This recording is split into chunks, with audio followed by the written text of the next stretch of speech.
This is the Into the Paddock Podcast.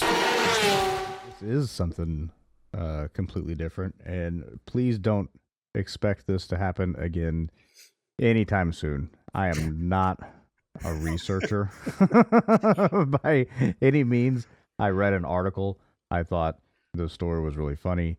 I laughed. I was like, I got to find more about this. I couldn't find much more about it. So I was like, well, I guess we will make something about it. And it just so happened that it's going to be really easy to cite our work here today because the author of the main source that I used to write about this is actually with us here today, Mr. Ken Breslauer. How are you doing? Good. Thanks for having me. I appreciate it. Yeah, it's really awesome to talk to you. Mr. Breslauer was the media director and track historian for Sebring International Raceway from is it 1986? 1986 all the way to 2021. 2021. And you've been to every race since 1975, I think I read somewhere. Yep. I've been to every one since 75. Obviously, as a spectator, started in 75 and then working there since 1986. Wow. I mean, so you've you've been there. You've been there for some pretty good moments. But the subject matter of today, I think, might top them all, and it's actually the title of your book that just came out, Sebring 1983: The Warhorse and the Hitchhiker. Yeah, so can you tell us a little bit about that real quick before we get started?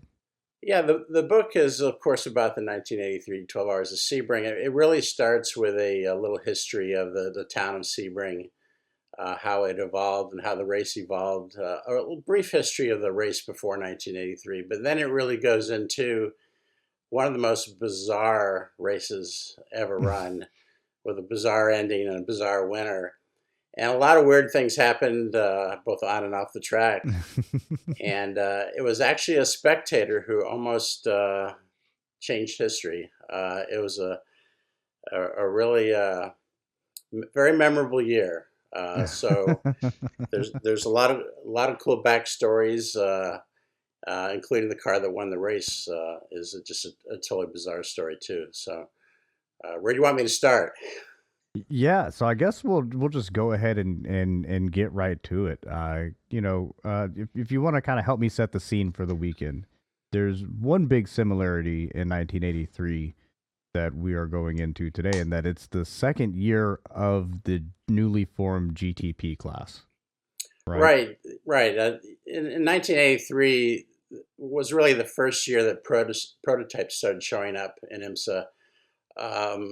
It started in 81, but as mainly Porsche 935s were dominating the series.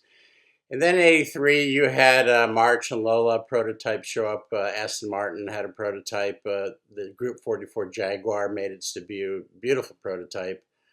Mazda had a independently entered prototype.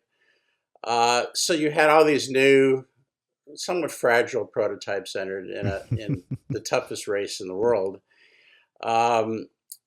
Also, a couple other things that made this year interesting was this is the first year that the Sebring circuit was modified in over 30 years.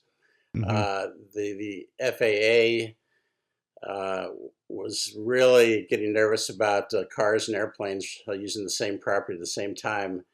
So the Sebring Airport Authority had to make some changes. So they built a bypass section that bypassed most of the runways. And that was a big change after 30 years. So the circuit went from 5.2 miles to 4.75 miles. A couple other things that, as a background to that race, leading up to that race, this was the first year that there was another race between Daytona and Sebring, and that was the Grand Prix of Miami. And that actually is a very significant race in IMSA history. The race turned out to be a disaster because of the weather, but the field of cars was pretty amazing. There was a lot of really cool prototypes. and most of those came to Sebring. But it created a great enthusiasm for the series because you had these new prototypes coming, and the fans wanted to see them, and it was a really interesting time in IMSA history. And then you had 84 cars entered in the race, which is, insane. And this was a period in IMSA where pretty much anybody could enter the 12 Hours of Sebring. Obviously, you had to you meet safety requirements. You had to have an SCCA license and so forth. You can tell when you go back and look through the names of some of the teams that entered, and it's like garbage companies and in fact, one of the main contenders of the race, the team name was Bayside Disposal Racing, right? So yeah, I mean, absolutely. Yeah, there was a lot of weekend warriors, guys who mainly ran SCCA, and they wanted to race in the 12 hours. The kind of an interesting story to that is you probably heard of Benny Parsons, the NASCAR driver. And a few years before that, he came to Sebring with the BMW factory team, and he just, railed into all these, weekend warrior cars and said, these guys really shouldn't be out there, and they had no business driving with us professionals and so forth. So Benny Parsons got ready for his first stint, and on the first turn of the first lap, he wrecks and takes out 3 cars with him. So, here's the pro guy, coming in and making an idiot of himself. But, Sebring during this period, and IMSA in general, was kind of this interesting mix of, just weekend warriors and top-notch professional teams. The other thing that makes this era interesting is this was really the start of the drug smuggling teams. There were 5 or 6 teams that were, financed by drugs. The Weddingtons or Randy Lanier were the most notable ones. And it was just a kind of a wild time. It was the Miami Vice period of IMSA racing. And there was a lot of strange things going on back then. And then you had just some oddball things like that. One of the drivers in the 12 hours that year was a serial killer. Christopher Wilder. Yeah. Shit. I didn't uncover that. Yeah. Oh my gosh. Wow. This is he was known as the Beauty Queen Killer. They found out he was the killer just after the race. I mean, it's a sad story. It's not funny, but it's just another bizarre element to. Yeah. Right. What he was doing was he was. This actually, his first victim was at the Grand Prix of Miami. He would go up to young models and say, "I'm an agent, and I want to do a photo shoot." Blah blah blah, and he'd end up killing them. And he drove a Porsche in the race. That's insane. Yeah, it's just crazy. I didn't. In the days of research I did on this, I did not uncover that at all. That's wild. I told you guys this is the most insane weekend I wanted to keep this a secret from you because I couldn't ruin the surprise of all this. Well, it started off, it got crazy right away because the gates opened. At that time, Sebring was a 3-day event, Thursday through Saturday, but the 12 hours being on Saturday, of course. And within the first 2 hours of the gates opening, the pace car was stolen. And one of the fans got the pace car, went into town, got some groceries, and went into Green Park, which is, if you're not familiar with Sebring, is the famous party area of the track. And they found the pace car in Green Park, just sitting there. So, okay. But it was stolen again at the end of the race. During the Victory Lane ceremony, it was stolen, and they found it in Green Park the next morning, just filled to the top with beer cans, not damaged otherwise. But so that just gives you an idea what's about to happen. But in the first session, which was Thursday morning, the first session for the Camel GT series, they had to have a yellow flag because there was an alligator on the track.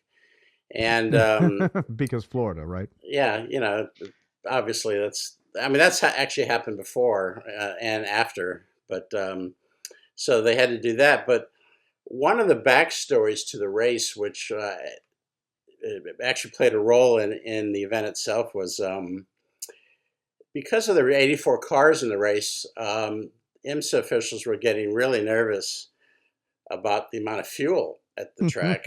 And sure enough, the morning of the race, they did some more calculations, and they said, "Oh shit, we don't have enough fuel to run this race." I mean, so it gets better. yeah. I don't know if "better" is the right word, but so that Charlie Rainville, the chief steward of the race, he gets hold of Ron Justice, who's the promoter of the track, and says, you got to get some fuel in here somehow. This is going to be really embarrassing. So he gets on the phone, and he finds a tanker truck full of fuel, and it's 3 hours away, but it'll get there during the race.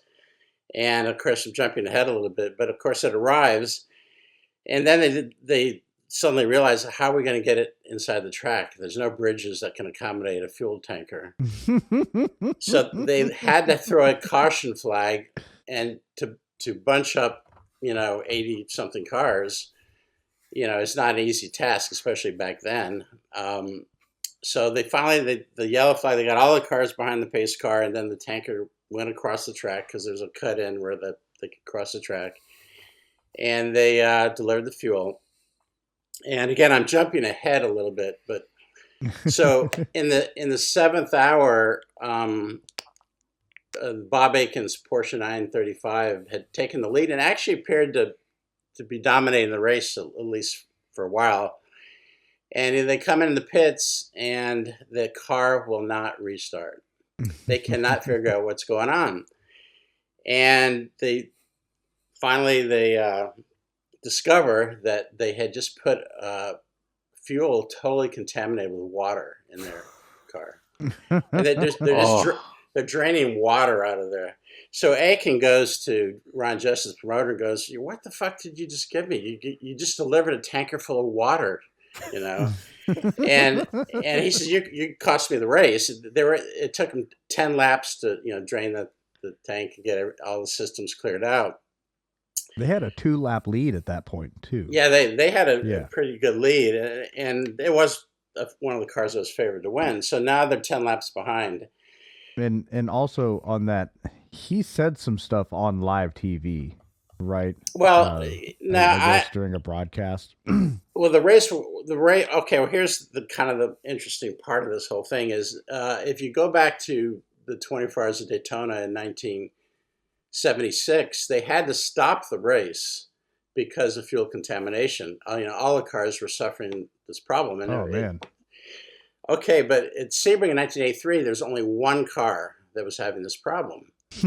So Ron Justice was going, "Now wait a second.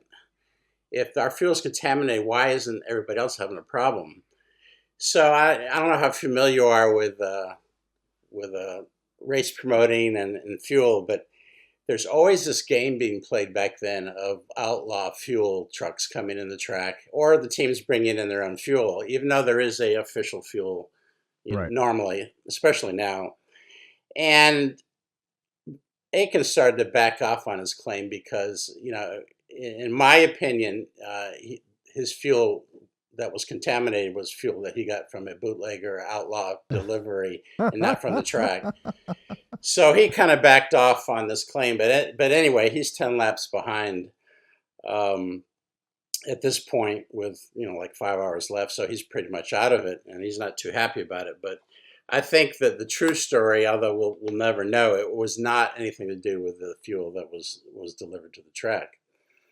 But anyway, as the race unfolded in the early hours, there was a tremendous amount of attrition.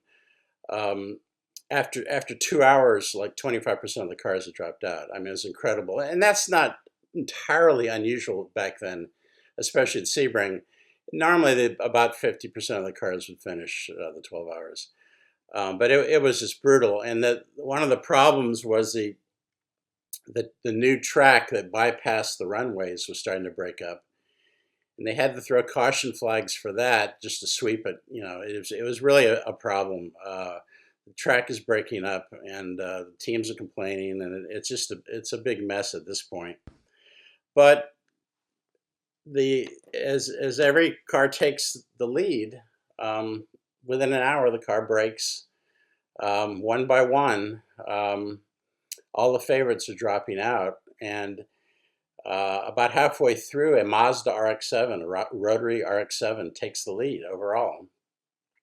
And this car finished third at Daytona, the 24 Hours overall. So it wasn't entirely a surprise that this car had taken the lead. And of course, as soon as it takes the lead, it comes in the pits, driver change, it goes out, and it never comes back around. The brake rotor exploded, and the car went off in the hairpin, and now they're out.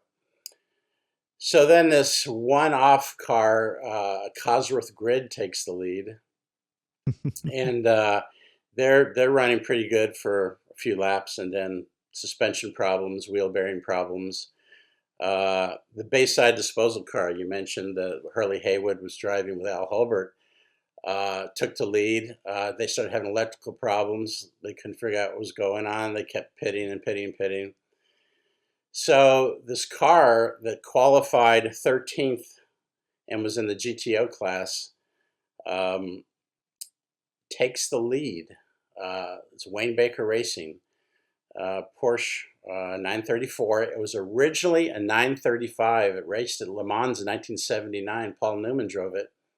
The car had over 30,000 competition miles on it. And over the winter, Wayne Baker acquired it, and he read the rule book carefully and said, "Hey, I'm going to convert this to 934, which was the GTO class, and we want to win GTO." And so they're just motoring along. They were 11 laps behind at one point. Now they're in the lead in the 11th hour. Unbelievable. And then it gets crazy. Wayne Baker. Only now it gets crazy. Yeah, we're deep in the 11th hour, guys. So Wayne Baker's in the car driving. Of course, it's dark at Sebring, and he comes to turn one, and there's a guy standing on the side of the track, and he just misses him, and he radios in his crew, and he goes, "Hey, there's a guy on the track. I almost killed him. You got to do something." And so he goes around, comes back around. There's the guy standing there again, just standing on the side of the track. He's got his thumb out. He's hitchhiking. So he comes around again. He calls on the radio. He says, "Guys, I'm not dreaming this up. There's a guy on the track, and he's hitchhiking." I almost ran over him. So the first time he almost hit him, he had to make evasive maneuvers, went off the track, damaged the suspension. So now this car is leading, but he's got a bad suspension. So other teams, other drivers are calling this in too. There's a guy standing on the track hitchhiking. And so they send the police out. Sebring is an incredibly dark circuit at night. It's a long circuit. It's hard to pinpoint things. They send the police out. One of the policemen trips in a hole and blows his knee out. So now they got to get an ambulance out to this guy. And meanwhile, they find this guy. He's just got short pants on, nothing else, and he's just standing on the side of the track, literally with his thumb out. Cars going by him at 140, 150 miles an hour. So he resisted arrest, and they tackle him, arrest him. The guy's from Jacksonville, Florida. His name is that checks out. Yeah, Jonathan Kenyon, and he's arrested for all kinds of charges and so forth. So anyway, they take this guy away. The ambulance comes, gets a cop.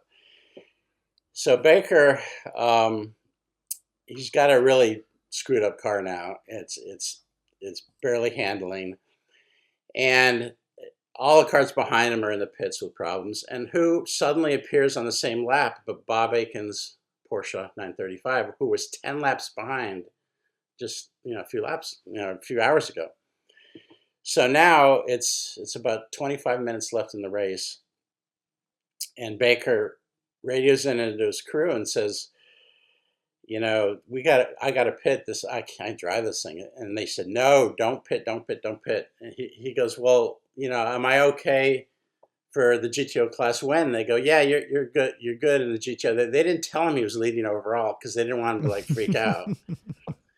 So the car is just, he's barely running now. And Aiken is on the same lap and he's catching him. And it's on the last lap. And Baker holds on to win the race. And he doesn't know he's won overall. So when he gets to the timing stand where the real end of the race is, the real checkered flag, he calls into the crew and says, hey, can I just come in the pits now? And they said, no, stay out. Go past the ceremonial checker flag and do a cool down lap. And he was running out of gas too. So he radios in, says, I thank you guys. I can't believe we won GTO. This is great. And then when he gets around to the back stretch, his crew chief, Greg Elliff, calls him and says, oh, by the way, you won overall too. And he's like, he says, I know we won GTO, but who won overall? And he goes, we did. And he just can't believe it. He goes crazy. He had no idea that he just won the 12 Hours of Sebring overall in a GTO car. And it was just absolutely pandemonium. He comes in victory lane. It was just insane. But, I'm leaving out some of the stuff that happened in the Spectator area that was pretty wild too. I do think we did gloss over one of my favorite parts of the whole weekend that actually happened at the very beginning. Leading up to the weekend, Sebring had put a ban on firewood, right? So you know where I'm going with this. Yeah. They put a ban on firewood because at night when the air temperature would cool off, there'd be a low hanging fog over the track, and so to prevent that, they said no more firewood. So these two hard charging entrepreneurs decided to set up a firewood selling stand on the road leading up to the track. And they would sell people the firewood, and they would drive up to the gate, and the firewood would get confiscated and thrown into a pile. And one of the guys would grab all the firewood from the pile and bring it back to the fucking stand. And then they did this over and over again. I couldn't find any details on how many times or whatever, but I do know they did get away. Nobody caught them. They ran away with the money, took off and ran. And then only at Sebring. Also, because of the firewood ban, huh? Only at Sebring. Yeah. And then because of the firewood ban, nobody had any firewood to keep warm, and the temperatures that night apparently got really cold, colder than people were expecting. And so a bunch of fans started disassembling a wooden structure that was on the airport property and taking it apart to burn stuff off of it. And then they realized that that's somebody's fucking house. Somebody lived there. Yeah, the sheriff's department got a panic call from this guy saying, hey, they're taking my house apart. And so at that time, the airport authority rented some houses inside the track. And so the sheriff had to come and try to get these people to stop doing that. But at Sebring, it's a tradition to start burning things, mainly portalettes and couches. So that's what I hear. This sea of couches burning, and somebody had towed in a Chevy Vega and sacrificed it, and it just was this giant fire. And you read the magazine accounts of that race, and there's just fires everywhere. It's just bizarre. It's a really strange thing. Another thing that was happening during the race, which is mildly amusing because some people are really troubled by this, but when you have half the field drop out, you have 40 DNF cars around the circuit. Well, a lot of the fans decided to take some souvenirs, and some of the cars were just picked clean. Every part that they could was picked off it. And there were some other strange incidents of things being found. Like one of the I forget what car it was. I thought it was a Porsche, but I think it was actually a Camaro. At the end, when the race was over, the tow trucks came out and pulled it in, and it was like stripped of everything. But there was a blow up doll sitting in the driver's seat, and I think I and read it was a Porsche, one of the 935s. it could have been, but it just crazy things during the 1983 race, and and the outcome was just so bizarre. The car that won, and that the name Warhorse, which is in the title of the book, is because the car had so much competition miles on it, and it had another 15,000 miles after Sebring. It had almost 50,000 competition miles before it was finally retired. Wow. The car was restored back to its original configuration as a 935 that ran the 1979 24 Hours of Le Mans. And I think it was restored to that configuration because Paul Newman drove it. You have that celebrity connection. Right.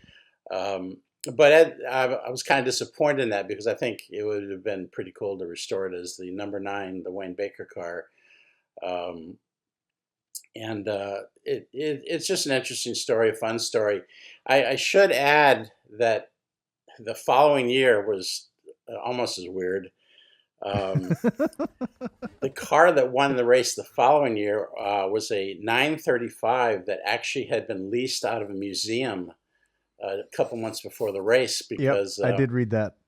yeah, Mauricio de Narvaez, a Colombian driver, entered the car, and his co-drivers were Stefan Johansson and Hans Heyer. And through this bizarre tale of misconnections and everything, they did not even arrive at the track until an hour before the start of the race. They'd never seen Sebring before, had no idea how to drive the circuit, how to drive the car. So De Narvaez qualified the car, and he did the first stint. But just like the previous year, all the prototypes dropped out, and they won the race. Another just crazy event. So Sebring is known for, upsets and underdogs and so forth, but nothing can top '83. It was just so many crazy things. And in the book, I go into a lot more things about the race, and also I have quite a bit on the relationship of the people of Sebring to the race. It's got an interesting history. The local people have ebbed and flowed with it. I mean, they used to love the race, and they hated the race, and they love the race, and now they love the race again. But there was a lot of things that happened over the history of the race that really alienated the local people. One of the biggest things was in 1974, the fuel crisis, and the local people actually demanded that the race not be held because they were worried that the fans, not so much the drivers would be using fuel, the cars, but the fans would be coming into town and using the fuel of the local residents. But the allocations were already factored in fans coming in, so that really wasn't true. But that was the only year Sebring wasn't held, was 1974. But thousands of fans showed up anyway, and they just came to the track and partied. And that is one of the Sebring's great urban legends. And it's true that despite the race not being held, the fans showed up anyway. And that's just how strong a Sebring tradition is. It's really an amazing event, and a lot more professional now than it was in the 70s and 80s, for sure. Well, I mean, I was there last year and was pretty surprised about some of the stuff I saw. I was warned going in, right? Like Sebring gets a little crazy, but it wasn't until I saw the big bus rolling around with the Winds livery on the side of it, and just guys sleeping on the side of the road on a Wednesday night. I mean, it's just par for the course, I guess, out there in Sebring. Yeah, the Green Park, which is the crazy section, if you will, has an amazing history. And if you've never been to Sebring, by all means go and just walk through Green Park, and you'll be amazed at what you see. And that's I think that's where you're staying this year, right? Well, I have a. I mean, when I was a spectator, I used to stay there, and I drive my Mazda RX-2 to the race and sleep in the car and watch all the craziness, and and that in itself almost led to the demise of the race. In 1980, there was a really bad incident there. There was, I'm going to try to put this as mildly as possible. There was a sex show took place on top of a motorhome, and it was, and the photographs of that event ended up in Hustler magazine, which is a kind of a raunchy skin magazine. I don't know if it still exists, but so when the people of Sebring found out, they said, "That's it. This race is done. We are not allowing this again." And that incident actually, it came within inches of killing the race, and it forever changed. What went on in the Spectator areas because it was out of hand. As I say in the book, and I quote somebody, excess was excessive. It was just it was out of control. So nowadays, I think it's really harmless fun. And another thing is as crazy as Sebring fans are, I will say that I think they're probably some of the most knowledgeable people as far as sports car racing goes. They really are into it. As much as they like to party, they do know what's going on for the most part. Yeah, they are super fans. I enjoyed interacting with everybody last year when I went. Can't wait to be there again in, I don't know, we're what, 31-ish days out? Yeah, March 16th. Yeah. Yep. So it's coming time. And you'll be there with your new book, correct? Right. I'll have a book signing at the Gallery of Legends in the Paddock, which is like the little museum building that's in the middle of the paddock. I'll also have a book signing over at Turn 10 in Green Park on Friday. Time to be announced. But the book is available right now on eBay. If you just search Sebring 1983 or Sebring 1983 book, it'll come up, and it's a lot of fun. As I mentioned earlier, the first part of the book gives a history of the town of Sebring and the race, and there's a lot of interesting things in there that you won't see anywhere else. The history of Sebring, the town, is really interesting, and how the race came to be from a World War II B-17 training base and so forth. There's a lot of interesting things. There's a lot of history there. It's a really cool place. Yeah, and you've written several books on the subject. One, I believe, getting you the 1996 Motorsport Book of the Year, was it? I'm not saying that right. Yeah, yeah. It was my first book was Automotive Book of the Year. Sorry, right. First book was on just a general history of the 12 Hours of Sebring, 1996. I can't believe it's that long ago. And I've done some other books. My next one's going to be on the 1966 Sebring race, which is a very historic event for a number of reasons. A very tragic event, but it really shaped the future of sports car racing in the U.S. So that's the next project. Awesome. Well, I can't thank you enough for coming on the show and sharing this story with us. I hope my two co-hosts here enjoyed it as much as I did. So and again, can't wait to go pick up your book in Sebring at the gallery. It was a Gallery of Legends. Right. It was? Right. Okay. Legends in the paddock. I will 100% be there. I might be covered in some tire grease, but you know what? it is a racetrack, right? Absolutely.